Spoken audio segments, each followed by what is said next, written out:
Welcome back. In today's tech tip, I'll be showing you how to turn off or how to switch off your Samsung Galaxy A15. Now I'll show you two methods. The first method is using the power button on the side.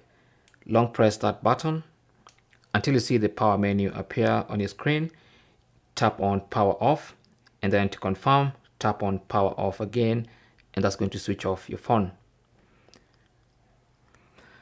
Another way of turning off your phone is by swiping down from the top of your screen and swiping again to reveal the quick settings, and you should see a power button here which you can tap on, and again that's going to bring up the power menu, and you can tap on power off again and confirm you want to power off your phone. And those are the two ways you can switch off your Samsung Galaxy A15. Thanks for watching. Comments and questions down below, and good luck.